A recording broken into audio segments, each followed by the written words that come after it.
اینکه اولین نفری که دست شما رو میگیرد محمد رفیع و نوزیه هستند. چندین نفر رو وعده دادند و شما رو به جای دعوت کردند و خودشون آمدند. بله چندین نفر رو بودند که میخواستند ولی به وعدهشون نایستادند. گذشته چند روزه از میانش برای جمله گوهر آفریده. سالهای زیاد قهری بودیم و باز آمده ما رو دعوت کردن. اینطور نیست. با ما گفتند که جونیبک مرادوف پسری آوازخوان مشهور جلالبک مرادوف برای پیدا کردن شما برادری خونی رستم عظیمی هستید. رستم عظیمی آوازخوان البته. مال ما بگو بهای دویش مانه او سال دیگر قط خودو میخانه. در یگان جا به پای شما خوری نمیخلد و اون چیزی که در کامنت ها مردم می نویسند. دوستان اگر بخواین که هم خیلی برنامه جالب ما تست پیشکش شما کنه مرحمت اویاکس با اینا که توصیه میتونم که نرخ بلیتش دیگر اویاکس ها به نهایت ارزانه. خود حاضر دمی رقمو نویسین یا که زنگ بزنین اول نرخ بلیت پرسین که دیگرها چه خیر از این صدوره. یک چیگر نفتون که با تمام کل دنیا که سفر داره میتونین که برادرمون بلیت دسترس کنین. حتما اینو کانال مهراب پرو که گپ زدین با اسکیتکای خچه داره. مرحمت برای دستگیری ما اویاکس 24 ساعته بلیت خریداری نمایید. سلام тамошобини ҳамеша фаъоли канали Меҳробро. ин навбат қаҳрамони барномаи рӯбарӯ Исрофилов Ғайратбек. ин ному ин насабро шумо кайҳо боз медонеду мешиносед. воқеан мегузарем ба як гузаштаи акай Ғайратбек ки дар хиёбонҳо суруд месароиданд ва бо ин суруд тавонистанд ки дар дунёи интернет ворид гашта мардум онҳоро қабул карда шиносанд. аз он ки даъвати моро пазируфтанду меҳмони барномаи рӯбарӯ гаштанд мо як ҷаҳон хурсандем. خوش آمدید به برنامه روبرو. سلامت باشید. منت دارم. از آن که تماشابین ما یاد بیارد که غیرتبک اسرافیلوف کیست، من از شما خواهش میکنم که 4 مصرع سرود زمزمه کنید با صدای زنده. چرا نه؟ خداوندا تو مادر آفریدی با ما یار و برادر آفریدی. خداوندا تو مادر آفریده با ما یار و برادر آفریده. گذشته چند روزه از میانش برای جمله گوهر آفریده. خداوندا تو مادر آفریده. خداوندا تو مادر آفریده. به به عجب بازادار. این صدا رو ببینید، این مضمون رو ببینید. واقعا سرودی مادر رو سراییدند و کس به خیال‌های دور فرو می‌رود. واقعا مادران رو دوست می‌داریم. акои Ғайратбек суханро дароз намекунем, шафтолии гапро ба қавле мегӯем. баъд аз он ки шумо ба дунёи интернет ворид гаштед, як навори кӯчаки шумо вориди интернет гардид ва ин навор дар топи инстаграм ҳамагиро ба ваҷд овард, яъне ки бетараф наистоданд. каме аз ҳамин рӯзгори пешинаатон қисса кунед. ин навор чӣ хел сурат гирифт, чӣ хел вориди интернет шуд? бале чӣ хеле ки гуфтед, дар хиёбонҳо будем, дар тӯи маъракаҳо будем, ана дар куҷое ки мухлисо даъват мекарданд мерафтем, чӣ мекардем. рӯзе дар назди бозори корбони шаҳри душанбе, вақт аз оне ки аз ба хотирам нест 12 буд ё 12 гузар мекардам дар корбон ва нохост як мухлис бисёр хоҳиш кард ки аз эҷодиёти устод кароматулло қурбон суруди зиндагиро сароям ва ман рад накардам, сароидам ва иҷозат хост ки агар иҷозат бошад ман ҳаминро дар шабакаҳои иҷтимоӣ ҷой диҳам. бо иҷозати худтон? бо иҷозати ман, бале, албатта. апаи кулобим Насриддинова Ҷамилахон, зинда бошанд, зинда бошанд. анамон ка сабаб шуданд ки шуморо имрӯз мардум шинохтанд. номашон, бале. баъд сабт карданду баъди чанде дар интернет роҳ ёфт навор. баъд аз ҳар куҷо зангҳои телефонӣ шуд. рости гап ман худам дар ҳайрат будам ки ба кадомаш розигӣ диҳам ва нохост Рустам Азимӣ ҳофиз ки بسیار یک صدای زیبا و دلنشین دارند. بسیار یک انسانی زمینی هستند. زنگ زدم و ما که با هم دیگر سلام علیک بودیم، گویا دوست بودیم سال پیشین. بعد روزگی دادم که گفتن ما دستگیری میکنیم و با توفیل رستم جان من از سرود زندگی. یعنی که شما رو از دوشنبه گرفته بردن؟ بله از دوشنبه به خدا. چی خوبی ها کردن؟ بسیار خوبی ها کردن، شکر خدا. منتداری من پیش از ما از رستم جان، از کامیار، از اهل ایرا گروپ میکنم که مرا کمی هم باشد مردم با این سرود و با این دستگیری آنها شناختند. و باز 4 کلیپ دیگر که حالا به نزدیکی پیشکشی هواداران و مخلصان میگردد، عین حال در کارکرد است. باز انشالله همکاری ما دوام دارد. تو این مدت بعضی نفران گمان میکردن که شما برادری خونی رستم عظیمی هستید. رستم عظیمی آوازخوان البته از سببی که با هم قهری بودید سالیانی زیاد و شما هم استعداد داشتید، او شما رو نگاه نمیکرد. مردم همین خیلی گمان کرده بودن و خونش جوشید و شما رو اومده از خیابان‌ها جمع نموده برد. اما امروز از سخن‌های شما پی بردم که او برادری خونی شما نبوده است، بلکه یکی از دوستان درین شما. بله دوست درینه است. رستم جان بسیار یک دل پاک دارد. چی طوری که گفتم اکنون مردم هر خیل فکرها میکنند. شاید فکر میکنند که ما یگان با گفت شما برادری خونیش بودم و سالهای زیاد قهری بودیم و باز اومدم مرا دعوت کردن. این طور نیست. لیکن در کالجی که رستم جان خوانده بودند من با زاده حت و با سهراب جان امروز یکی از نوازنده‌های چهره دست هستند، با اینها سال 2011 با کالج صنعت صادرخان اوفیس داخل شده بودم. رستم جان 1-2 کورس از ما پیشتر تمام کرده و در آنجا داخل شدیم. خیلی با سبب نبودن شرایط باز ترک کردیم اونجا رو. یعنی شما دانشگاه رو از برش گذاشتید؟ مجبور بودم برای پول نبود که به دانشگاه روید؟ بله شرایط البته که نبود که من تحصیل را دوام دهم. اون زمان شما شوق داشتید، ذوق داشتید، به تحصیل جلب بودید. یک بار مبلغ صدی راحتون گردید و شما از بحر این شوق و ذوق و مهر و محبت گذشتید. برایتون سخت نبود؟ سخت بود البته. بسیار علم‌آور بود که وقتی که هنر داری و وقتی که میخوایی که هنر همه وقت در دلت جوش میزند و به مردم معرفی کنی، اما چیزی نداری که برای ادامه کار صرف کنی. یعنی شما از بحر دانشگاه گذشتید و به کجا رفتید؟ به مهاجرت؟ نه، برای خانه باید کار میکردم چون که دستی شما رو نگاه میکردن. بله اکنون همون وقتا پدرم در چی قرار داشتن، در چی همسایه کشور قرار داشتن. گاهی می اومدن گاهی اومدن نمیتوانستن، راه ها بند میشد. همه خیل با امر تقدیر البته همون سالها کار میکردم و باز پدرم کار میکردن. در خوجند باز کار میکردیم. همین گونه فعالیت ها میکردیم و بعد برای روزگار صرف میکردیم. با ما گفتند که جانیبک مرادوف، پسری آوازخوان مشهور جورابک مرادوف، برای پیدا کردن شما چندین نفران رو سپارش داده بود است که بیارد زیر دستی من کار کند. این اساس داشت؟ من بوری از اول است که از شما میشنوم. از میان چهره های شناخته تنها رستم جان توانستند که دست شما رو بگیرن؟ بله رستم جان دستی مرا گرفتن. البته استاد مرا میشناسند. من استاد جورابک مراد، استاد افضل شادی، تمام صنعتکارای جمهوری گویم هم خطا نمیکنیم مرا میشناسند. از این کلیپ ها پیش هم میشناختند.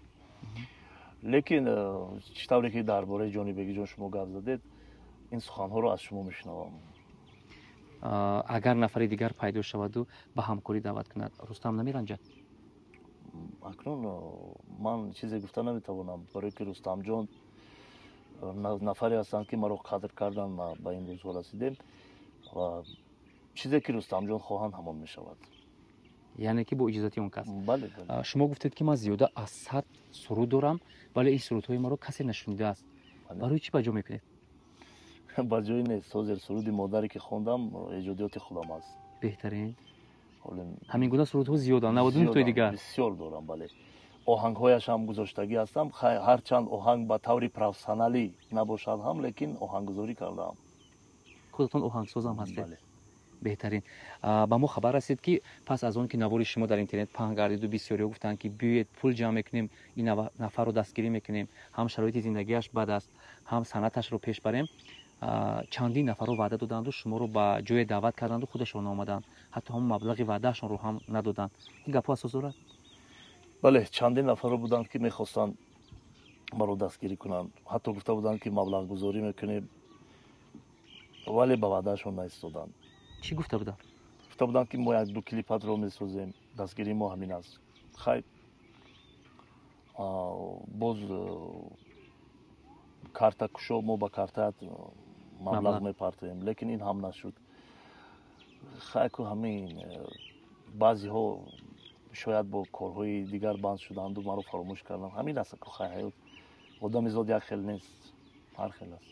یک دوستتون گفت که غیرت بک تو امروز خانه شخصی ندارد و همراه پدر و مادر پیرش، همراه فرزندان پدرش در یک کلبه که یک جای زندگی میکنند. برای یک اویله‌ای که زیاد آدمانش هست مشکل نیست؟ مشکل است البته میخوام که خانه داشته باشم. هر کس چطوری که گفتیم که آرزو دارد، یک هوس دارد. البته میخوام شاید آینده انشالله با امر پروردگار بزرگ شاید صاحب خانه هم شویم. این حال لیکن در خانه پدرم هستم. حاضر زمین دارم لیکن حال خانه نساختم. سبب دیر اویله‌دار شدن غیرت بک در چی بود؟ سبب البته شرایط اویله‌ای، البته که امکانیت ها نبودند که اویله‌دار شد. بیت قایل میشویم واقعا در اویله کم بیزاد به دنیا آمده بوده؟ بله، همین طور بود. پدر و مادر در جای کار نمیکردن؟ فرزندان پدر کار نمیکردن؟ نه، اکنون فرزند کلونی من هستم. 3-4 برادر دیگر دارم. آنها حاضر یک تاشون در خانه و 3 برادر دیگر هم در مهاجرت مهنتی هستند. اکنون کلان شدن، بعد روسیه کار کنی رفتن. خیلی شکر خدا حاضر با از پیشتر دیده خوب است، شرایطمون خوب است، اونقدر بد هم نیست. برادرها کار میکنن، من کار میکنم. باز از این سو باز ریسک و روزیم هست و لیکن سالهای پیش این خیلی امکانیت ها نبودن. تشکر. پدر و مادر شما بعد از اون که شما رو مردم شناختند و دستگیری کردن خرسند شدن؟ بله، چرا نه، چرا. اولین پدرم خرسند شدن چون که استادی اولین من پدر جانم هستند. پدرم سرودهای کلاسیکی میخونند، در توی معرکه های مردم میرفتند. حاضرم شکر خدا هستند، 67 ساله هستند. الهی سویابانی سری ما باشند. پدرم خرسند شدند، مادر جانم خرسند شدند، اهلی همون اویله‌مون همه خرسند شدند. تشکر. من میخوام که شما با کلی تماشابینان من باز یگان سرود دیگر زمزمه کنید که صدای شما رو انمو شیره صدای شما رو ما زیاد پزما بودیم. چرا نه. مرحبا. یک سرودی تویونا میخونم برای تماشابینان. این رو چون که خودشون در صحیفه‌های اجتماعی هم بسیار خوش کرده بودن. مرحمت. یک یار دارم در این استود میخانه، از خوش رو گشه بلای نمیدانه، از خوش رو گشه بلای نمیدانه. مال ما بگو بهای دویش مانه، مال ما بگو بهای دویش مانه. او سال دگر قط خودو میخانه، او سال دگر قط خودو میخانه. یک یار دارم در این استود میخانه، از خوش رو گشه بلای نمیدانه. ای یاری برو پناهت به خدا، من دل به تو دادم تو دانی و خدا، من دل به تو دادم تو دانی و خدا. از خانه برآمده و کرده خنده، از خانه برآمده و کرده خنده. دلهای با یک نظاره کرده بنده، دلهای با یک نظاره کرده بنده. یک یار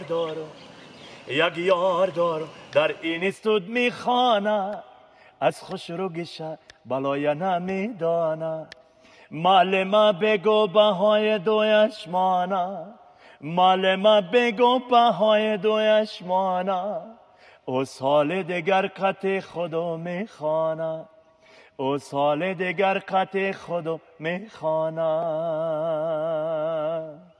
احسن، آفرین میگیم. در حقیقت صدایتان شیرین است.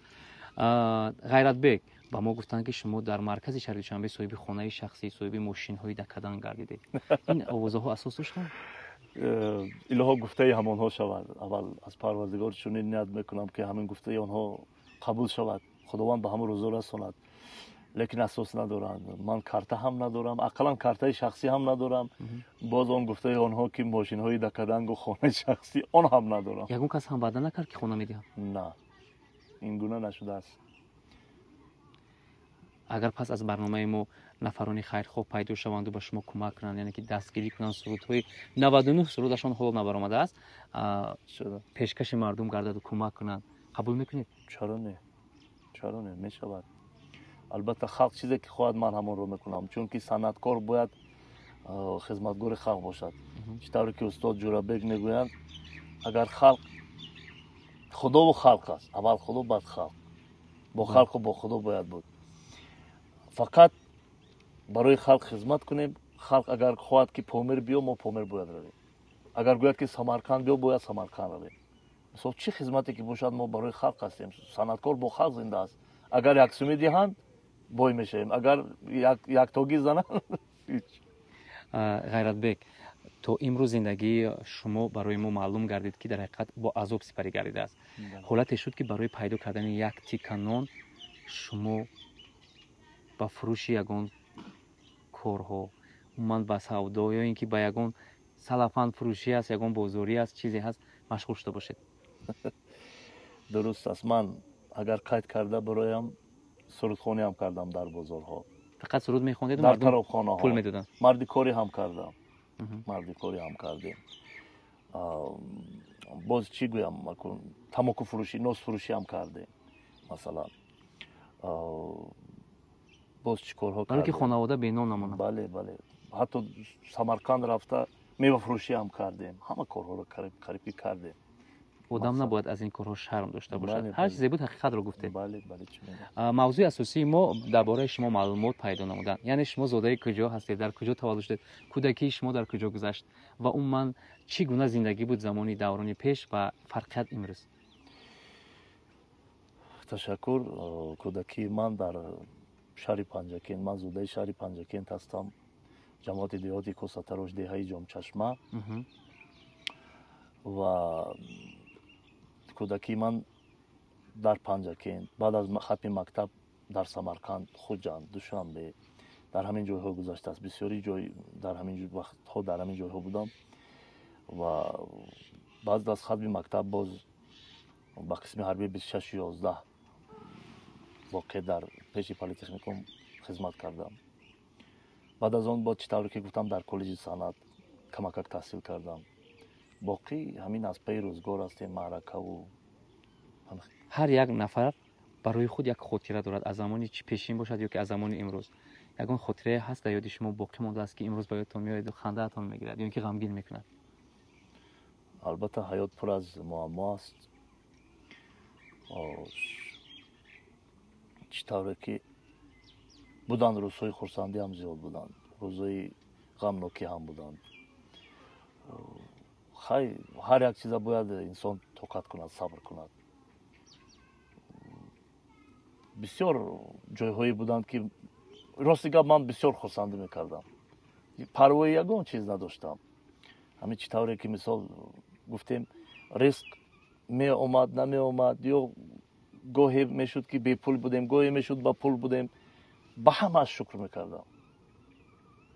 میکردم که خیلی دست و پای صحت داریم، سحر زنده از خواب میخیزیم، بسم الله گفته باز از پای ریسک و روزی هستیم. همین است حیات. بله. سوال دیگر همین که غیرت بیگ، عمر میدونید چقدر زود میگذرد؟ یک میبینید که زود با 50 گذشتیم، میبینید 70 بگذشتیم، میبینید که در این دنیا نیستیم. یعنی که قیمت از غنیمت از داشتن عمر. شما هم پدر هستید. بله. چند فرزند دارید؟ یک پسر یک دختر. همچون پدر در پیش چشم تماشابین خواه یک سال نه، نیم سال نه، 10 سال نه، همین نوار به چشم فرزندان شما هم میافتد. بله. وعده داده میتوانید؟ البته وعده میدهم که фарзандони азизам, номашон шаҳриёр ҷон ва асилахон, ба шумо ваъда медиҳам ки падаратон ҳар чанд дер ба орзуҳояш расид ва шояд ҳоло орзуҳои амалӣ ношуда ҳам дорад, лекин ман ба шумо ваъда медиҳам ки шуморо хуб нигоҳубин хоҳам кард. шумо ҳамеша дар назди ман ҳастед, дар назди назари чашмони ман ҳастед, нури чашмони ман ҳастед. Ман ҳама вақт барои шумо талош мекунам, барои шумо зиндагӣ мекунам, барои оилаам албатта зиндагӣ мекунам ва бидонед ки ҳеҷ гоҳ дар ягон ҷо ба пои шумо хоре намехалад. ва он чизе ки дар комментҳо мардум менависанд, ҳар чизе ки мегӯянд, ман мехоҳам ки комментҳои ҳаргуна нанависанду фақат ман беҳбудии ҳамаи мухлисоям мехоҳам, онҳо ҳам беҳбудии маро хоҳанд. ғайратбек, мардро чӣ мешиканад?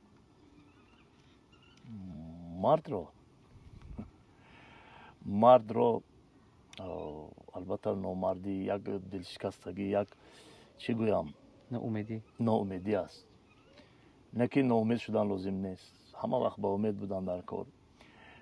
бояд ки оилаи мустаҳкам дошта бошед, бояд ки ҳама вақт дар талошу дар такоппуи зиндагӣ бошед барои пешрафт, барои чиз. баъд дӯстони бовафо дошта бошед. дар атрофи шумо ин гуна дӯстон ҳастанд? бале, шукри худо имрӯз ҳастанд.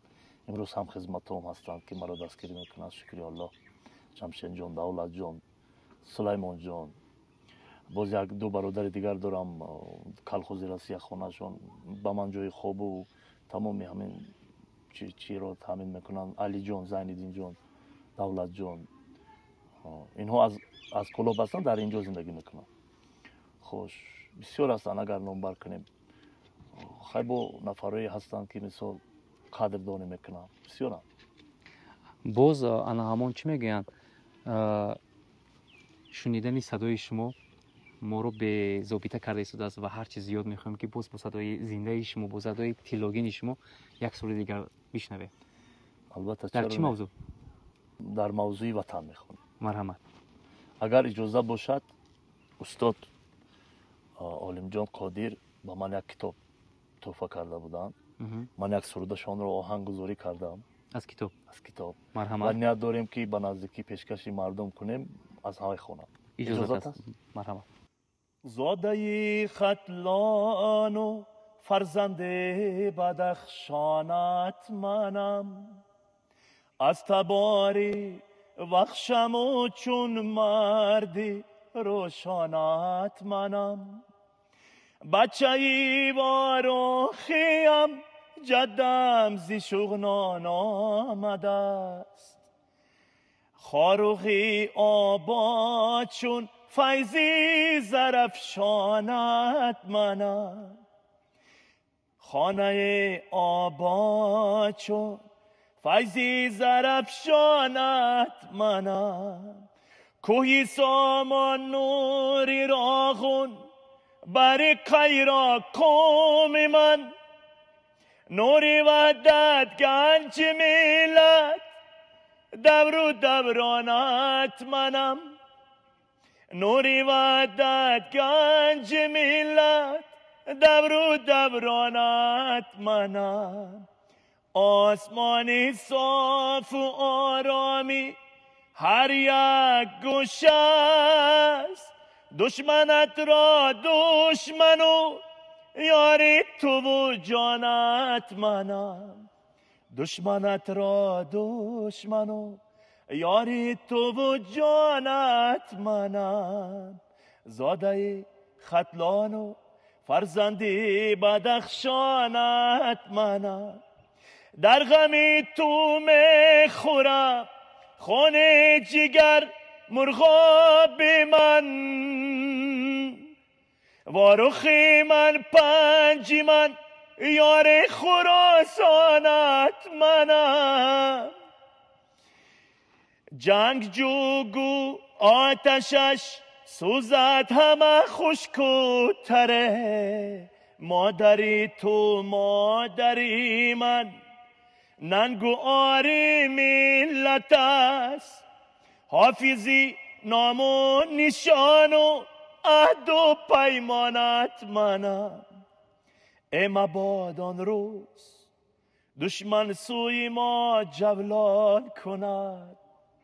ای مباد آن روز دشمن سوی ما جولان کند. رستم و اسفند دیاری رشت و ختلانت منم. رستم و اسفند دیاری رشت و ختلانت منم. ای زاده ختلان و فرزند بدخشانت منم. آفرین آفرین احسن. سلامت باش.